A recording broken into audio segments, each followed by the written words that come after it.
Tomar daurigda fermerთა ნაწილს სასოფლო სამეურნეო ბარათები ამის გარკვევას თაწმინდის რაიონის გამგებელი სოფლის მეურნეობის სამინისტროს ცდილობდა ნიკა მელიამ უწყებაში ტაბახმელის კოჯრის წავკეცის კიკეთის და შინდისის მოსახლეობის განცხადებები შეიტანა, სადაც ფერმერები სოფლის მეურნეობის სამინისტროსგან რეაგირებას ითხოვენ.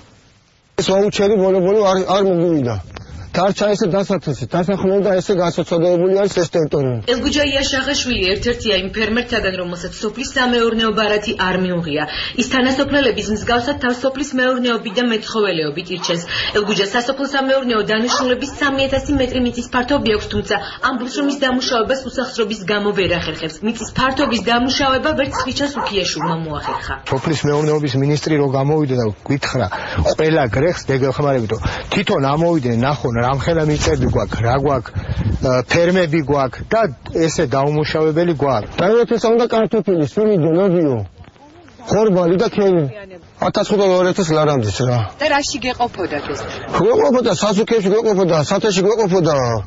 აბახმელა, კოჯორი, წავკისი, კიკეთი, შინდისი ეს იმ სოფლების ჩამონათვალია, რომლის მცხოვრებლებსაც სოფლის სამეურნეო ბარათები არ მიუღიათ. ამ სოფლების ტერიტორია 5500 ჰექტარს მოიცავს, მათგან 3500-ზე სასოფლო სამეურნეო დანიშნულების ნაკვეთებია. მოსახლეობამ დახმარებისათვის თაწმინდის რაიონის გამგებელს მიმართა.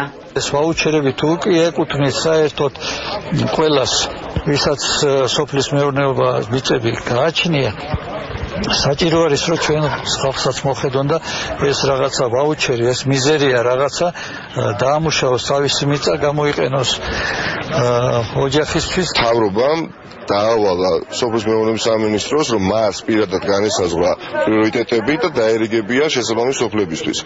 ამ სოფელმა სამწუხაროდ ვერ მიიღო ეს ვაუჩერები, შესაბამისად ხნათესთვის პრობლემის წინაშე დადგა აღნიშნული მოსახლეობა.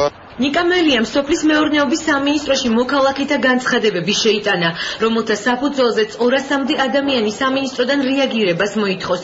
რატომ არ დაურიგდათ ფერმერებს სოფლის სამეურნეო ბარათები, ამ საკითხთან დაკავშირებით სოფლის მეურნეობის სამინისტროში კომენტარი არ გაუკეთებიათ. განმარტებები პარლამენტის აგრარული კომიტეტის თავმჯდომარემ გააკეთა. ადმინისტრაციული ტერიტორიული დაყოფის გამო პრაქტიკულად ისინი ვერ მოხვდნენ და ვერ მოხვდებოდნენ ამ პროექტში.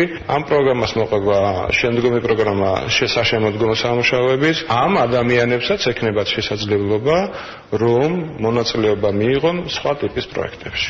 სახელმწიფო მცირემიწიან ფერმერთა დახმარების საგაზაფხულო პროგრამისთვის ფონდიდან 200 მილიონი ლარი გამოყო. ეს თანხები 800,000 ფერმერზე იყო გათვლილი.